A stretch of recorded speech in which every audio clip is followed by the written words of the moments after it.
आज की वीडियो होने वाली है यूएसडी एंड आईएनआर में जो पैकेजेस लगते हैं लोगों को उसके कंपैरिजन में, कि अगर कोई बंदा यूएसए में काम कर रहा है एंड अगर कोई बंदा इंडिया में काम कर रहा है तो उनके पैकेजेस या उनकी सैलरी कैसे कंपेयर करें। हर साल आप ये सुनते होंगे कि आईआईटी में से किसी बच्चे को 1 करोड़ का पैकेज लगा है, या तो फिर आप अपने पेरेंट्स या रिलेटिव से ही सुन लेते होंगे कि शर्मा जी का लड़का यूएसए में 1 करोड़ की जॉब कर रहा है। सबसे पहले तो ये पैकेजेस का कंपैरिजन हो रहा है इंडियन रुपीज या यूएसडी में, ये कन्वर्जन ही गलत है। 1 करोड़ का पैकेज मतलब 1,22,000 यूएसडी डॉलर्स, 1,22,000 यूएसडी डॉलर्स की जॉब है एंड उसको सीधा आईएनआर में कन्वर्ट करके हमने बता दिया कि 1 करोड़ का पैकेज है। ये सुन के अगर आपका बहुत अच्छा पैकेज भी होगा तो आप कहीं ना कहीं डिमोटिवेटेड फील करोगे कि इतनी मेहनत के बाद भी आप वो 1 करोड़ के मार्क तक नहीं पहुंच पाए। वही आपका फ्रेंड या कोई रिलेटिव आपका सेम एज में होके वो 1 करोड़ के पैकेज में काम कर रहा है।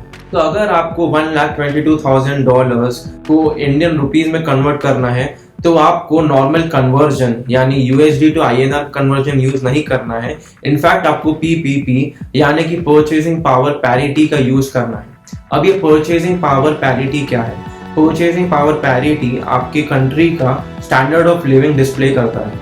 फॉर एन एग्जाम्पल, इंडिया का परचेजिंग पावर पैरिटी 23.22 है। अगर आपके कोई फ्रेंड को या रिलेटिव को 1,22,000 यूएसडी की जॉब है यानी कि 1 करोड़ की, तो आप 1,22,000 को 23.22 से मल्टीप्लाई करोगे जिसका आंसर आता है कुछ 28 से 30 लाख रुपीस। तो अगर कोई बंदा यूएसए में 1 करोड़ की जॉब कर रहा है तो उसका इक्विवेलेंट इंडिया में 28 to 30 लाख की जॉब है एंड ना कि 1 करोड़ की जॉब।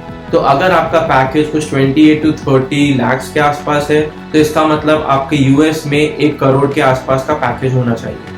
तो ऐसे होता है कंपैरिजन इंडिया की सैलरी और यूएस की सैलरी में, एंड ऐसे ही सारी कंपनीज अपना पैकेज डिफरेंट ज्योग्राफिकल लोकेशंस में सेट करती है जहाँ पे परचेजिंग पावर पैरिटी को बहुत ज्यादा ध्यान दिया जाता है।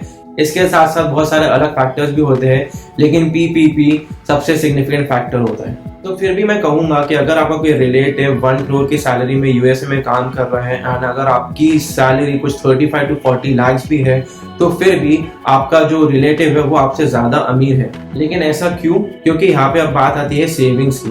कंसिडर करते हैं कि आप साल में कुछ 20% ऑफ आपकी सैलरी बचाते हो। तो अगर यूएसए वाले की सैलरी 1 करोड़ है तो उसका 20% यानी कि 20 लाख रुपए वो साल का बचा रहा है, सेव कर रहा है।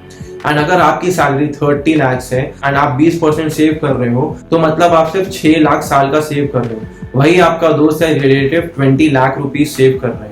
तो आप देख सकते हैं कैसे 3 to 4 टाइम्स का डिफरेंस है। तो ये सेविंग्स वो यूएसए वाले को बहुत ज्यादा अमीर या बहुत ज्यादा फाइनेंशियल स्टेबिलिटी दे देती है। तो लोग इसीलिए इंडिया से यूएसए या यूरोप जाने की सोचते हैं, वहाँ पे थोड़े साल काम करने की सोचते हैं, वापस से रिटर्न आ जाते हैं क्योंकि उनके फाइनेंशियल स्टेबिलिटी मिल जाती है एंड उनकी अच्छी खासी सेविंग्स हो जाती है एंड वो इंडिया में कंफर्टेबल लाइफ रह सकते हैं। तो इस कारण से मोस्टली लोग इंडिया से यूएसए जाते हैं एंड वापस यूएसए में 2-3 साल काम करके इंडिया आ जाते हैं। तो अगर आप अपनी सैलरी को कंपेयर करना चाहते हो यूएसए या यूरोप से तो आपको पीपीपी का फैक्टर कंसिडर करना है एंड उस हिसाब से आप अपनी सैलरी कंपेयर कर सकते हो। तो अगर आपको कोई सामने से बोले कि शर्मा जी का लड़का 1 करोड़ के पैकेज में काम कर रहा है तो अब आपको पता है कि वो चीज़ गलत है एंड अब आपको पता है कि कैसे कंपेयर करना है सैलरीज को।